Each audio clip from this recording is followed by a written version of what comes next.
doing a recount on the beans. It's what is today?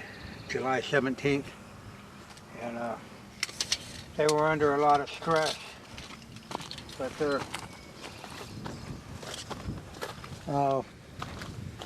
16, 17 inches tall right now. And you look down the rows. Look down the rows, they're clean, but the herbicide really put them under a lot of stress when it was dry, and they're coming along. And if you notice, they're starting to bloom. They got setting flowers.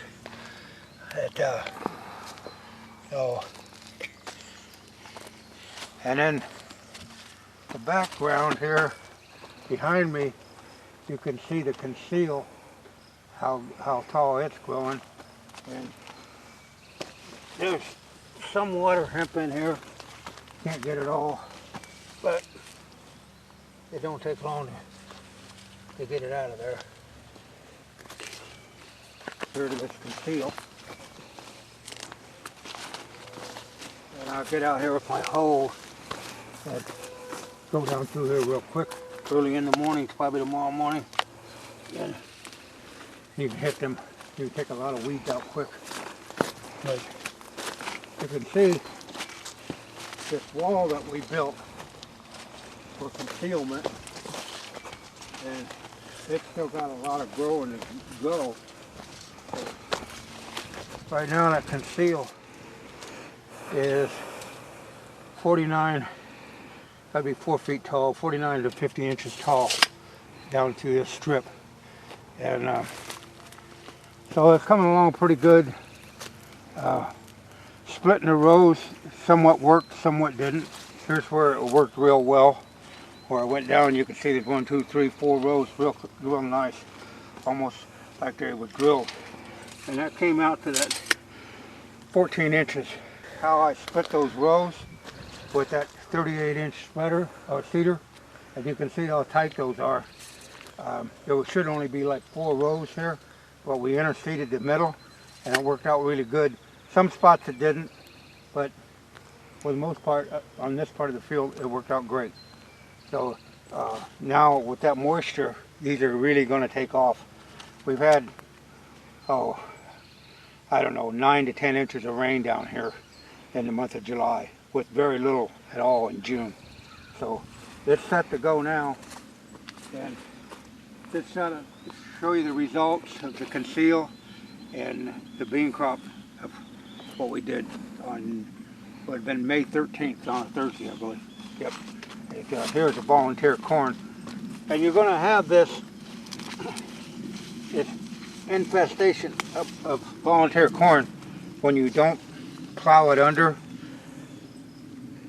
The herbicide that I use won't kill that because it's Roundup resistant, but it don't take much to pull it out.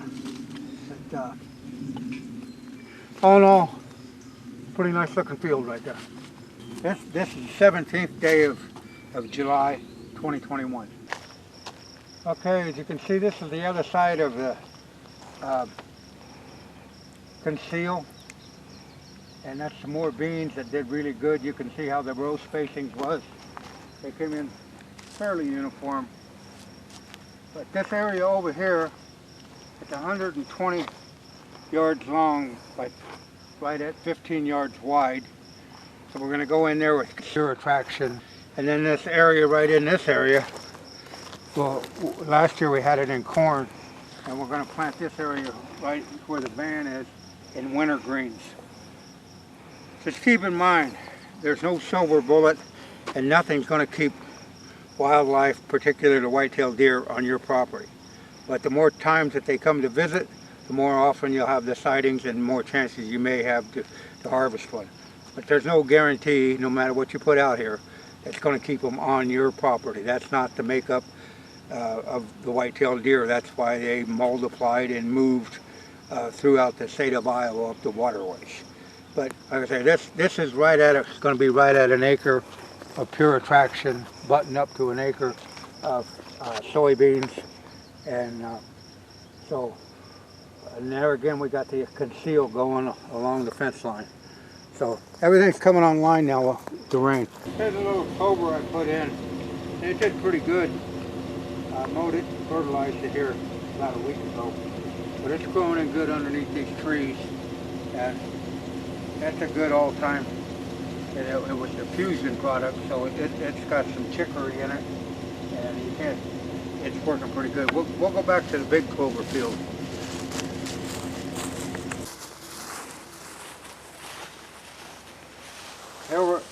Here we're out here in this clover field, and we planted this a few years back, about, I'd say 2018, 2017.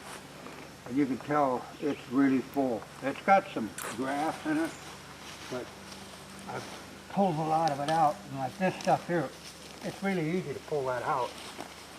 With as much moisture as we had, you got the whole root ball. And you know, what that shows you how soft that ground is up here, because you couldn't pull that out like that unless it's been inundated with rain. You can pull that whole root system out, didn't have to use no herbicide, and that clover will send new roots in there and start growing in that void spot. So this thing to do, you know, food plots are only going to be as good as you help them along. You can see up through there quite a bit of good clover up in there. Now, I'll be honest with you, because this is what this is. There's a few grasses growing right in here, and you know, it was so dry that I didn't want to spray because of the lack of moisture. So this grass, but you can maintain this. This is maintainable. But there's priceless up there. You can just see beautiful clover field. So, and when you're making your food plots, just don't make them dimensional. Wander them around. You know, that's how the deer feed. They just don't want to come out to the supper table. But if they can wander around and get lost, and gives you more aesthetics to the plot, and it divides. Say the bucks would stay down on one end, maybe the does would be on the other end. They're not all crammed together, because the bucks will be in the more seclusive areas like this back here. If they're going to be the last ones out, you know, they're going to be back in here.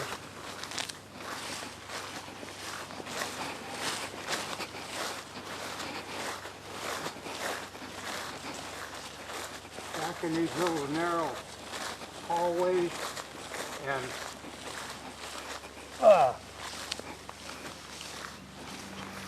now you can see some of the chicory in there.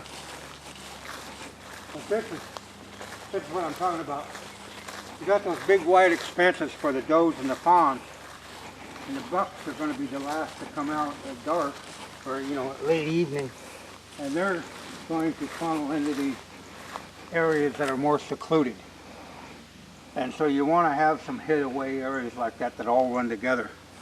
But and remember, years ago, when it's doing these plot areas, take the tree stumps out, because you cannot till your ground and mow it with tree stumps in it.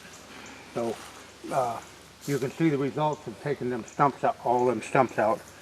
Whereas if you left them in there, well, you'd have, it wouldn't be a good thing in my way of thinking. So that's it on the update on the food plots, the beans, the clovers, and we haven't even got down. This is high clover, and up on high ground, and the low ground is beautiful, but it's wet and I can't get down there right now. So, but I hope you appreciate what you can do, and you can do it. But one thing about it, if you're lazy, it's going to show in your efforts.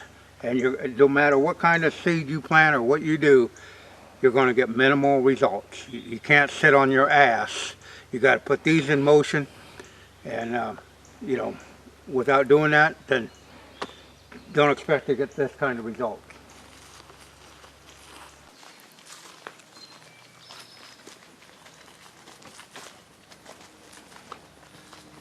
While we're out here, I want to check what Mother Nature gave the deer to eat. This white oak. Oh, there are some acorns on here. Deb wants to come over here. Oh, yep, I see them.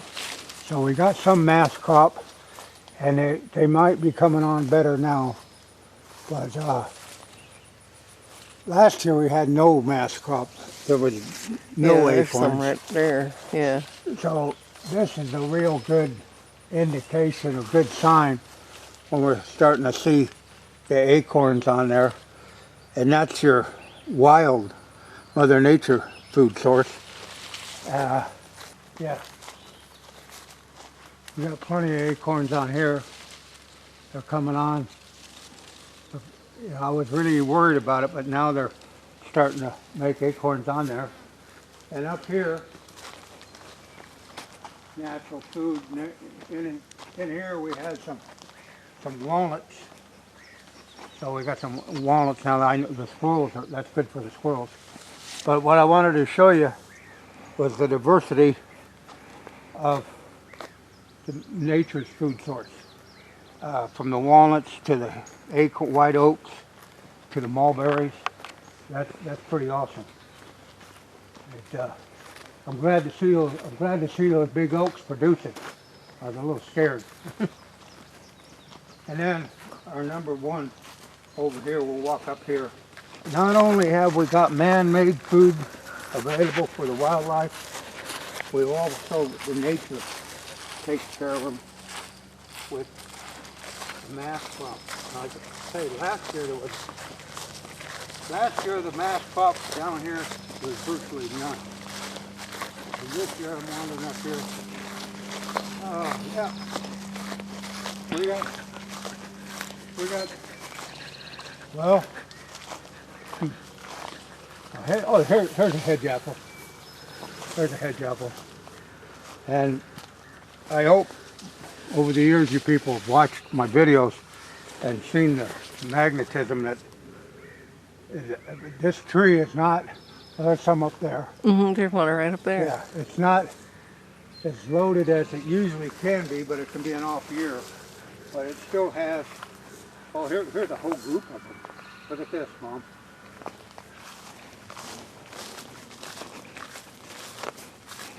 Oh, holy cow. That's all potential late season deer food. They will eat every one of those hedge apples off of this tree. So you've just seen the clovers, you've seen the beans, and we're going to put in the fall annuals. So with Mother Nature's white oaks, the hickories are making mass crops also. It's been a severe year. We were in a severe drought just a month ago, and that turned around pretty fast. So, like I say, all those different trees have a purpose. They produce a lot of natural food. Say, sakes alive. Here's the ice cream for the deer. Look at those hazelnuts. Oh man, what a robust year that is. Oh, they'll be in here, and like I said, the more diverse your habitat can be, and just to be blessed with those hazelnut bushes, they're just loaded this year. Oh man, deer love them. It's just amazing to have a piece of property with this much natural food on it. And it doesn't happen that way every year. And then here again is, right next to that, is your Osage orange with your hedge apples. And you can see some of them up in there, different part of the property, with different offerings. The nice thing about that is if you have the acreage and you have that much diversified food sources, that keeps your deer herd from being under stress of trying to go to a feeder, a man-made feeder, and just eating out of a can. This way, all deer have different personalities, and some of them don't like crowds, and they can find their own food. And I mean, this is just a robust crop of those hazelnuts. If you don't get anything else out of this video, I hope you see the importance of having diversified food sources. It keeps the stress off the deer herd,